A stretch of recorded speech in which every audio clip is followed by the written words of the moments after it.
The year 2004. Time has not been kind to the band, and neither has the public. They were suffering. It was obvious.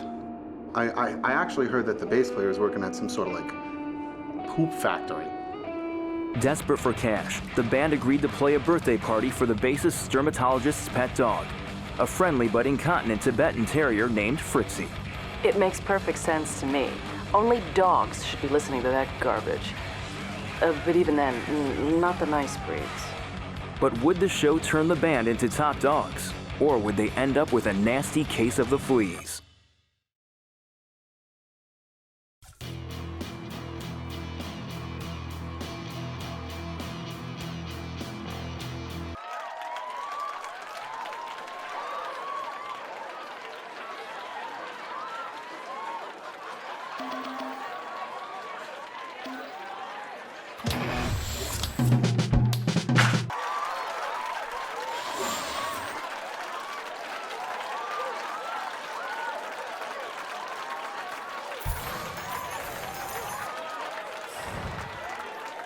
The crowd was loving the band's performance so far, though Fritzy the dog seemed uninspired.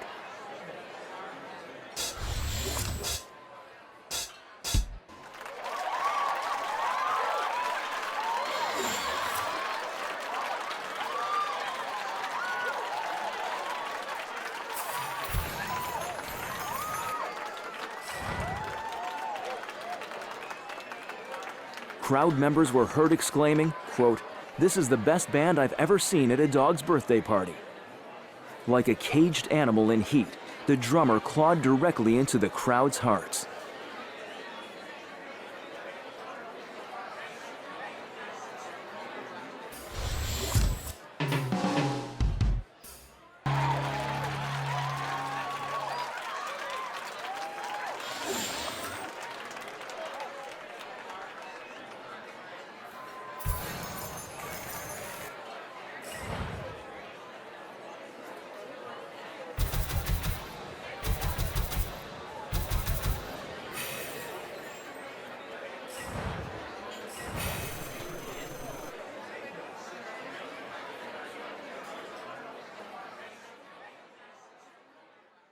Though their performance was spectacular, the band still wound up feeling like dog meat.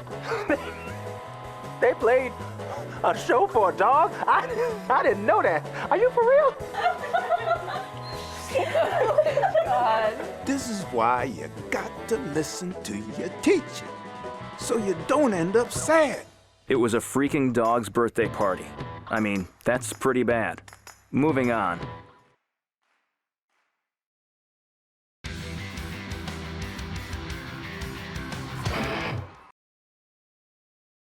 March 19th, 2007.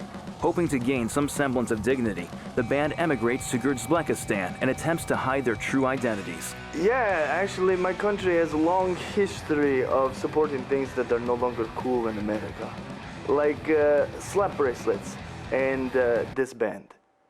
Humiliated but still burning to make music, the band performs a show in disguise under a false name. But would the disguises end up being a blessing in disguise?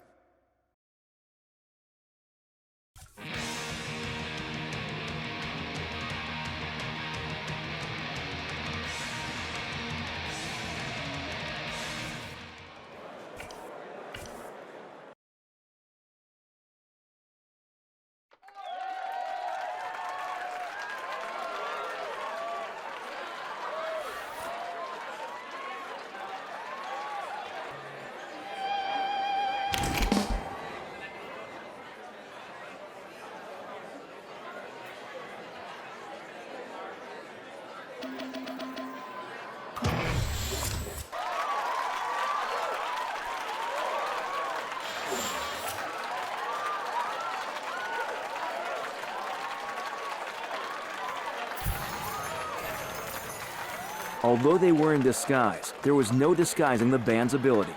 But could they keep the unfamiliar crowd on their side? It was the drummer's blistering beat ballet that really brought the crowd to their knees.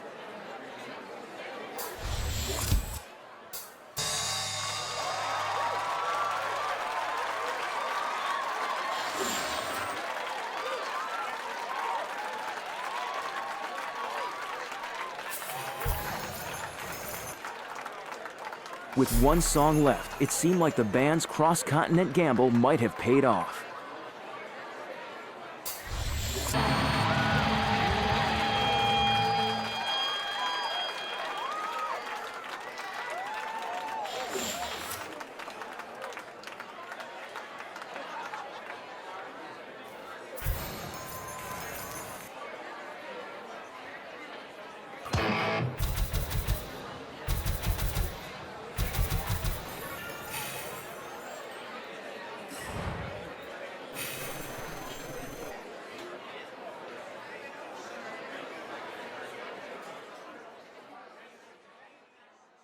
Thanks in part to the band's breathtaking performance, the show was a huge triumph. Yeah, but in general, if we make it out of the show and no one has stolen our motorbikes, we consider that a big success. Under their new name and identity, the band became increasingly popular in Grzblekistan, due in part to the fact that their new band name translated to an obscene Grzbleki phrase. Yeah, the name, in my language, translates to sensual goat party, which is more of a formal goat party. You know, they wear bow tie and a top hat. Yeah, it's nice. Despite the increased attention, the band was experiencing a crushing homesickness, the weight of which was likely to crush them. It's common to be homesick in my country. There's a scent in the air, like elderly teeth. I mean, we're used to it, but the foreigners, not so much. Knowing that there was pain, could the band hold on for one more day and break free, break from the chains?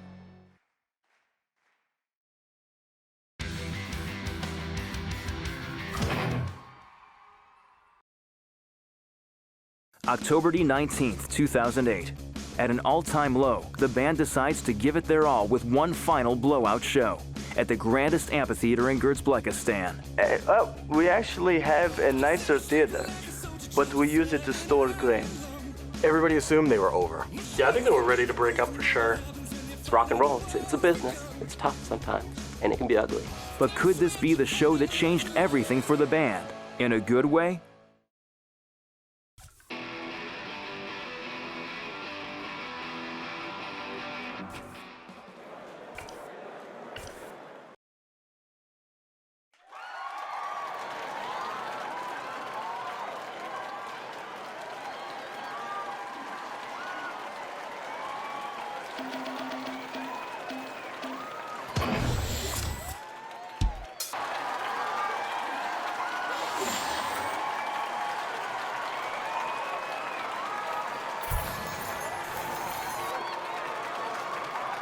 The band played the first song of their set, and they did overdrive and all that stuff, and it was really good.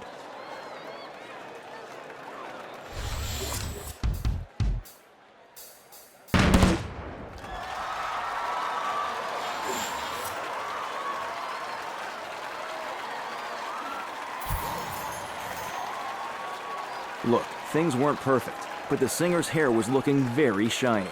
And isn't that what really matters in the end? Most folks in attendance thought that the drummer really nailed it.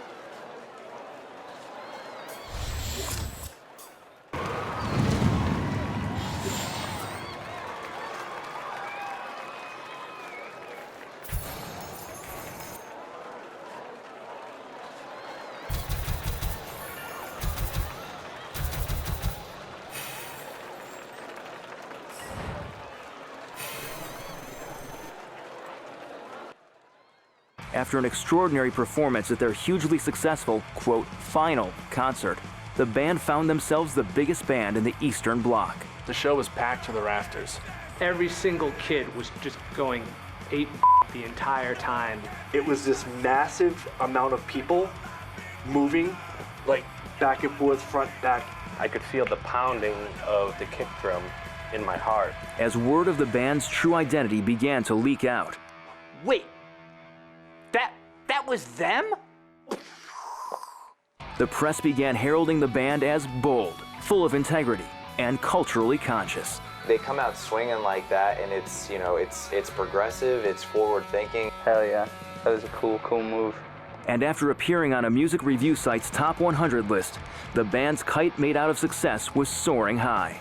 All of a sudden, it was like, maybe they can make it after all. The band was gaining respect all over the world. But what would their future hold? That's up next on Beneath the Tunage.